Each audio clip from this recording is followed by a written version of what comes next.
여러분 안녕하십니까. 12월 28일 김경국 인사드립니다.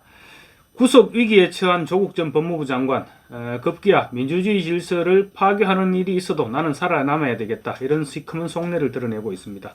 사실 좌파들이 윤석열 대통령을 끌어내리겠다, 퇴진시키자, 이런 주장을 해온 것은 어제 오늘이 아니죠. 임기 초반부터 그런 주장을 해왔습니다.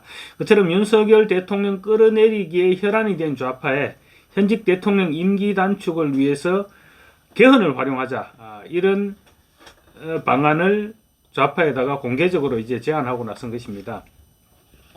좌파 세력들은 윤석열 대통령 취임 직후부터 퇴진을 외쳐왔습니다. 대선이 끝난 지 지금 2년이 다 돼가는데, 아직도 조국이나 최강욱 같은 이런 좌파 세력들은 대선 결과에 승복하지 않고 정권을 뒤집을 궁리만 하고 있는 것입니다. 조국 전 장관 어제 오마이뉴스 TV에서 이런 주장을 했습니다. 윤석열 대통령 임기를 단축하는 개헌을 하고 내년 12월에 대통령 선거를 하도록 하자. 망발이고 말도 안 되는 황당한 주장입니다. 그렇지만 지금 어떤 생각을 하고 있는지 한번 제가 전해드리겠습니다. 인터뷰에서 조국은 희망하건대 민주개혁 진영이 내년 총선에서, 이 민주개혁 진영이란 말도 저는 반대하는데, 좌파죠. 좌파들에게 진보 세력이다, 민주 세력이다, 이런 말을 붙이는 것은 맞지 않다고 저는 생각합니다. 조국 전 장관 말을 다시 하면, 희망하건대 좌파 진영이 내년 총선에서 200석 이상 얻는 압승을 한다면 개헌을 하고 그 부칙에 윤석열 대통령의 임기 단축을 넣을 수 있다. 그렇게 되면 내년 12월에 대통령 선거를 치를 수 있다, 이렇게 주장했습니다. 좌파 진영에서 200석을 얻을 수도 없겠지만 설령 200석을, 개헌 의석인 200석을 확보한다고 하더라도 현직 대통령의 임기를 단축시키는 조항을 개헌안에 포함시키겠다, 이렇게 얘기하는 것은 정말 반헌법적일 뿐만 아니라 반국가적입니다. 국가전복 세력들의 주장과 하나도 다를 바 없는 내용이죠. 예를 들어 우리 헌법에는 지금 대통령 임기에 대통령 5년 단임제를 규정하고 있습니다. 이 대통령 5년 단임제를 개헌을 통해서 4년 중임제로 개헌을 한다. 그렇게 하더라도 개헌을 할 당시의 대통령은 적용받지 못하도록 그렇게 헌법에 강제조항으로 규정되어 있습니다. 현직 대통령이 개헌을 통해서 자기의 임기를 연장시키는 그런 것을 방지하기 위해서 그런 것입니다. 그것이 바로 헌법 정신이죠. 그 똑같은 연장선상에서 현직 대통령의 임기를 보장하는 것 역시 헌법 정신입니다. 헌법에 대통령의 탄핵 요건을 엄격하게 제한하고 있는 것도 그런 이유에서입니다. 그런데 헌법학자라는 사람이 자기 생존에 눈이 멀어서 순전히 진영 논리에 기대어서 대한민국의 법 체계를 무너뜨리려는 그런 발언을 아무 거리낌 없이 하고 있는 것입니다.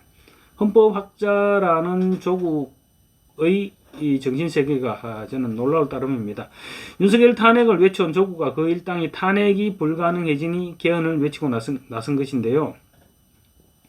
국회에서 그 과정은 이렇습니다. 국회에서 3분의 2 의석을 확보한다고 하더라도 확보해서 그 다음에 헌법재판소에 탄핵안을 넘겨야 되겠죠. 탄핵안을 넘길 경우에 지금 헌법재판소는 구조가 보수가 지금 우위를 차지하고 있습니다. 그런 구도가 되어 있는 만큼 헌법재판소에서 탄핵을 인용해 줄 가능성은 희박하다. 그러니 우리가 다른 방법을 강구하자, 이런 얘기입니다. 지금 정권이 바뀌면서 원래는 헌법재판소가 좌파 진영이 좌파 인사들이 더 많은 그런 구도였는데, 지금 정권이 바뀌면서 임기가 끝난 헌법재판소장을 비롯해서 헌법재판관 일부 이렇게 바뀌면서 이제 우파 우위 구도로 바뀌어 있는 상태입니다. 조 전 장관 이를 다 간파하고 있습니다. 내년 4월 총선에서 3분의 1을 확보하더라도 헌법재판소가 보수화된 현 상황에서는 국회가 탄핵을 소추하더라도 헌재에서 탄핵이 결정될 가능성이 높지 않다. 그래서 가장 현실적인 방법은 개헌을 통한 임기 단축이다, 이렇게 주장했습니다. 이렇게 보면 보수 우파들은 정말 순진하다고나 할까요? 현 법체계 하에서 무엇을 하더라도 법체계 하에서 지금 하려고 하고 있죠. 그리고 지난번 노무현 전 대통령 탄핵 때만 해도 그렇습니다. 노무현 전 대통령 탄핵안을 헌법재판소로 이관시킬 때 사실 보수 진영에서는 헌법재판소에서 인용하지 않을 것이다, 이런 전망이 높았던 것도 사실입니다. 그렇지만 만약에 헌법재판소에서 기각을 시키면 어떡할 것이냐, 그 부분에 대해서는 일체 대책이 없었습니다. 그 결과 헌법재판소에서 그 당시 기각했고, 기각 직후 열렸던 그 총선에서는 열린우리당이 152석이라는 과반 의석을 차지하는 압승을 이뤘죠. 어쨌든 그런 식으로 보수 진영에서는 그 다음 대책을 세워놓지 못했습니다. 그런데 이제 좌파들은 그 부분까지 생각을 하고 있는 것입니다. 만약에 이제 헌법재판소에서는 기각될 것이 분명하니 우리가 개헌을 통해서 추진하자. 대안까지 지금 마련하고 있는 것입니다. 조국도 이런 얘기도 했습니다. 우리나라는 외국과 달리 대통령의 불법이 확인돼야 헌재가 탄핵을 결정할 수 있다. 그런데 검찰이 대통령의 불법을 확인하기 위해서 움직이지 않을 것이기 때문에 이를 확인하는 작업조차도 쉽지 않다. 그래서 탄핵이 헌재에서 인용될 가능성은 희망적이지 않다. 이렇게 얘기했습니다.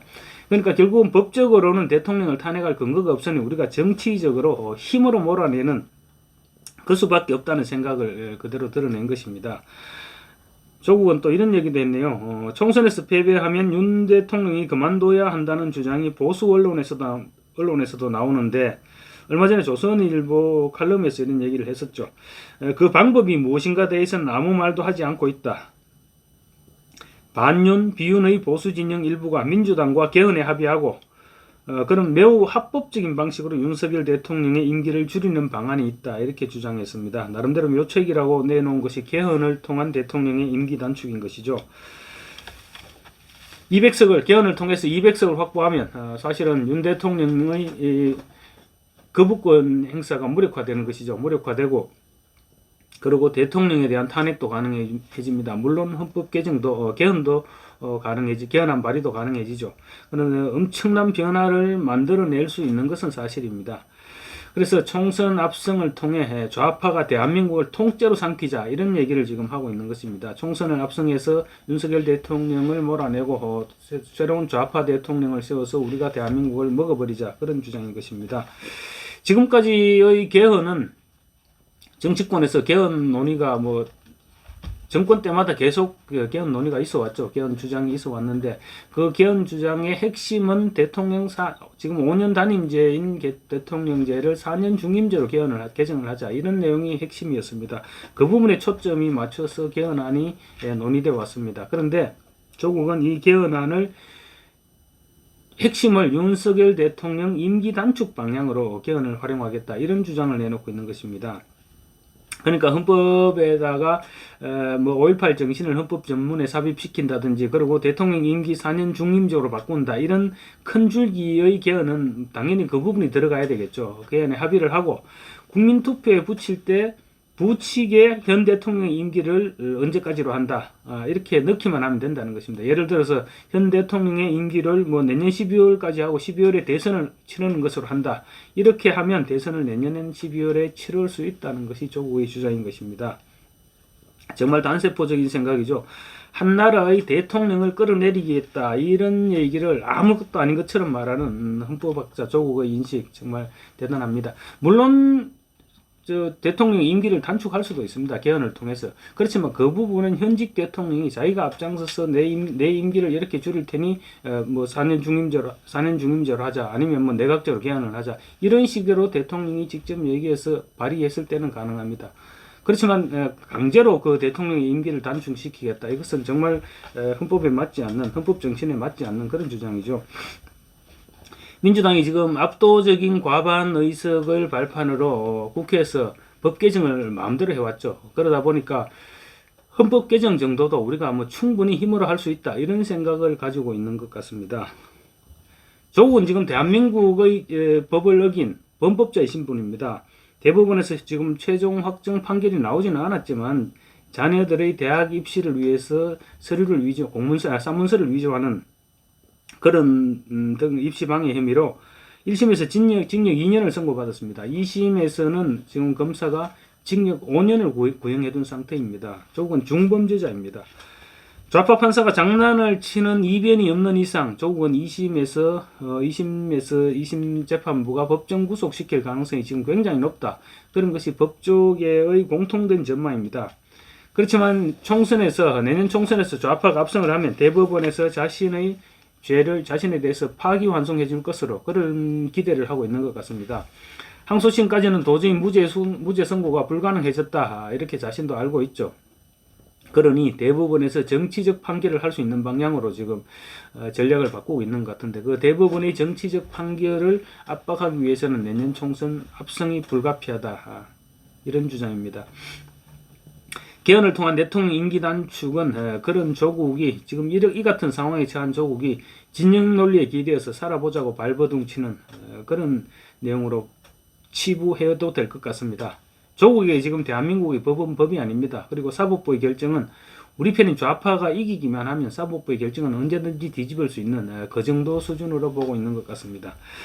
내년 총선에서 민주주의를 수호하는 보수 진영에서 압승을 거두어서 조국과 같은 이런 생각을 하는 사람들이 다시는 정치판에 발을 내디딜 수 없도록 해야 되겠습니다. 감사합니다.